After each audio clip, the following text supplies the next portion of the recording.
एक दिन विक्रमादित्य राजमहल से कुटिया की तरफ जा रहे थे कि तभी उनकी नजर एक मृत पर पड़ी मृग काफी अद्भुत था और ऐसा मृग विक्रम ने कभी नहीं देखा था।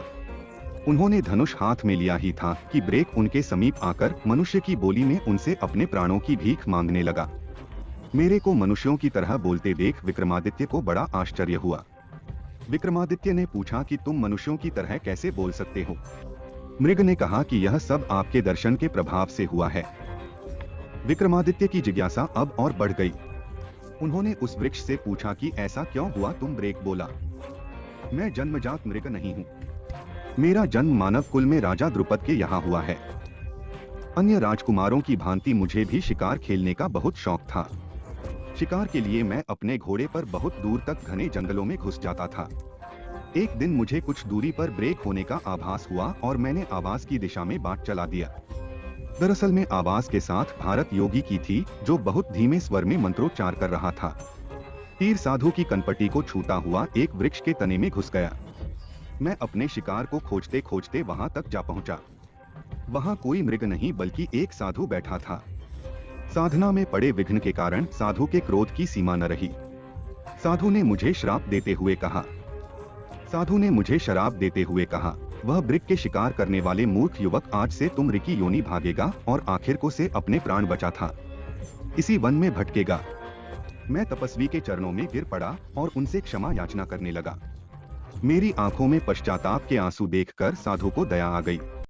साधु ने कहा था, आप वापस तो नहीं लिया जा सकता, लेकिन मैं इसके प्रभाव को सीमित जरूर कर सकता हूँ। तुम मेरे को बंद कर तब तक भटकते रहोगे जब तक तुम्हें महान यशस्वी राजा विक्रमादित्य के दर्शन ना हो जाएं। उनके दर्शन से तो मनुष्यों की भांति बोलने लगोगे।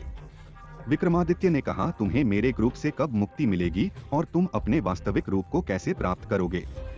मेरे को बोला, योगी के कथन अनुसार जब मैं आपको उनके पास लेकर जाऊंगा तो अपने वास्तविक रूप को प्राप्त कर लूंगा। विक्रम उसमें को साथ लेकर जंगल में साधु की खोज में निकल पड़े। विक्रमादित्य उस उम्र के साथ काफी दिनों तक जंगल में भटकते रहे। तभी एक दिन उन्हें एक वृक्ष पर उल्टा होकर साधना करता योग्य दिखा। विक्रम समझ गए कि यह वही तपस्वी है। साधु पेड़ से नीचे उतरा और विक्रमादित्य का अभिवादन किया। साधु ने कहा, हे राजन, इतने सालों से मैं आपकी प्रतीक्षा कर रहा था। विक्रमादित्य ने कहा, हे रिसीवर, बताइए मैं आपकी क्या सहायता कर सकता हूँ? साधु ने विक्रमादित्य से इंद्र द्वारा दी गई चमत्कारी मूंगे वाली माला मांगी। विक्रमादित्य ने खुशी खुशी वह माला साधु को भेंट कर दी। योगी ने विक्रम का आभार व्यक्त किया और शापित राजकुमार फिर से मानव बन गया। राजकुमार को लेकर विक्रमादित्य वापस अपने महल लौट आए और दूसरे दिन अपने रथ पर उसे बिठाकर उसके राज्य की तरफ निकल पड़े। राजकुमार के राज्य में प्रवेश करते ही सैनिकों की एक टुकड़ी ने उन्हें चारों तरफ से घेर लिया और राज्य में प्रवेश करने का प्रयोजन पूछने लगे। राजकुमार ने अपना परिचय देते हुए कहा, तुम लोगों ने रथ रोकने की हिम्मत कैसे की? सैनिकों ने कहा, आपके माता पिता को बंदी बनाकर कारागार में डाल दिया गया और अब इस राज्य पर किसी और का अधिकार हो चुका है। इतना सुनते ही राजकुमार के होश उड़ गए। राजकुमार ने अपना परिचय देते हुए कहा, तुम लोगों ने रथ रोकने की हिम्मत कैसे की? सैनिकों ने कहा, आपके माता पिता को बंदी बनाकर कार में डाल दिया गया है। के होश उड़ गए।